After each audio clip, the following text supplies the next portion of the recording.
Hi, I am Kirtana from class 10 in Christava School, Thiruvananthapuram, Kerala. As we all know, our classes have shifted online during the pandemic.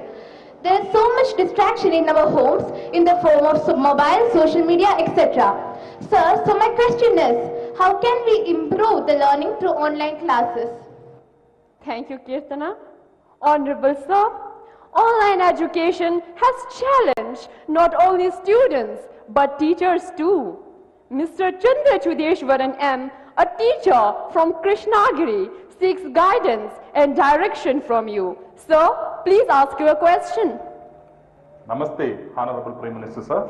I am Chandra Chudeshwaran from the Ashok Leyland School, Hosur, Tamil Nadu. My question is, as a teacher, conducting online teaching and learning has become a challenge. How best to face it, sir? Dhanyavad Mahoday. Thank you, sir. Honorable Prime Minister, sir, Tarun, Sahit, Kirtana and Chandra Chudeshwaran sir are all anxious about the online education has caused them to addicted to and distracted by social media during the last 2 years. Honorable sir, from different parts of the country, we have received many similar questions. Out of those, these are the selected ones that sum up everyone's concerns. I request you to please guide them, sir. मेरे मन में एक सवाल आता है कि आप लोगों ने बताया कि कहीं इधर इधर भटक जाते हैं। थोड़ा अपने आप को पूछिए कि जब आप ऑनलाइन रीडिंग करते हैं तो सचमुच में रीडिंग करते हैं कि रील देखते हैं?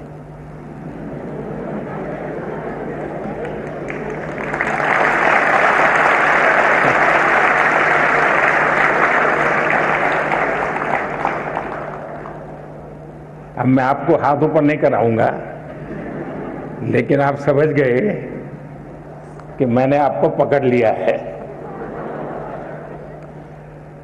हकीकत में दोष ऑनलाइन या ऑफलाइन इसका नहीं है। आप अनुभव किए होंगे, क्लास में भी बहुत बार आपका शरीर क्लासरूम में होगा, आपकी आंखें टीचर की तरफ होगी, लेकिन कान में एक भी बात नहीं जाती होगी,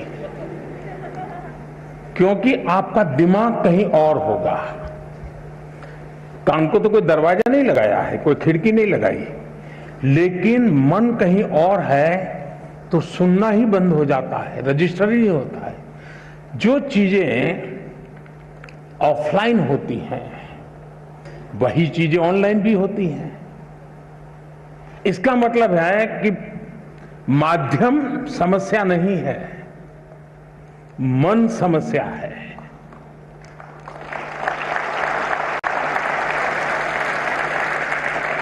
माध्यम ऑनलाइन हो या ऑफलाइन, अगर मेरा मन पूरी तरह उससे जुड़ा हुआ है, उसमें डूबा हुआ है,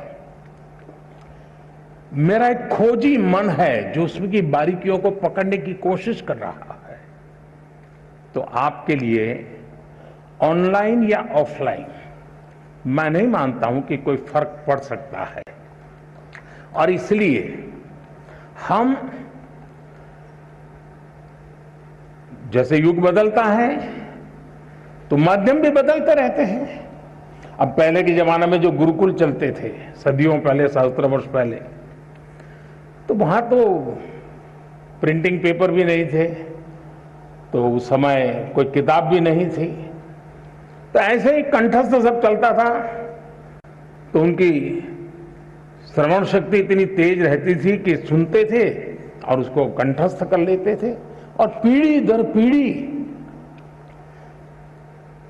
कान के द्वारा सीख करके, बाद में युग बदल गया, प्रिंटेड मटेरियल आ गया, किताबें आने लगी, तो लोगों ने उसमें ढाल दिया। ये इवोल्यूशन लगातार चलता रहा है, ये, और यही तो मानव जीवन की विशेषता है। तो वो इवोल्यूशन का एक हिस्सा है कि आज हम डिजिटल गैजेट के माध्यम से नए टेक्नोलॉजिकल टूल के माध्यम से बड़ी आसानी से चीजों को प्राप्त कर सकते हैं और बड़े व्यापक रूप से प्राप्त कर सकते हैं। इसे हमने एक अपॉर्चुनिटी मानना चाहिए, हमने इसे समस्या नहीं मानना चाहिए। लेकिन ये भी सही है कि कभी हमने एक कोशिश करनी चाहिए, हम ऑनलाइन हमारी पढ़ाई को एक रिवॉर्ड के रूप में अपने टाइम टेबल में रख सकते हैं। मुझे पक्का विश्वास है कि मान लीजिए आपने आपके टीचर के द्वारा मिली हुई नोट्स और स्टैंडर्ड मटेरियल कहीं आपको ऑनलाइन अवेलेबल है, दोनों को बराबर देखेंगे तो आप ही उसका वैल्यू एडिशन कर सकते हैं। आप कहेंगे हाँ टीचर ने इतना बताया था, मुझे इतना याद रहा था, लेकिन यहाँ दो चीजें मुझे अच्छी मिल गई हैं, अच्छे तरीके से मिल गई है, मैं दोनों का जोड़ कर दूंगा, तो वो आपकी ताकत बहुत बढ़ा देंगे। ऑनलाइन का दूसरा लाभ ये है, आखिरकार शिक्षा का एक हिस्सा है ज्ञान अर्जन करना। अब ऑनलाइन और ऑफलाइन का सिद्धांत क्या हो सकता है?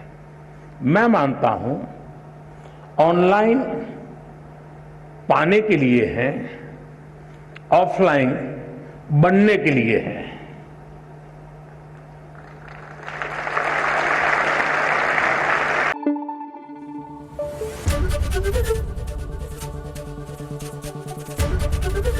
एबीपी न्यूज आपको रखे आगे।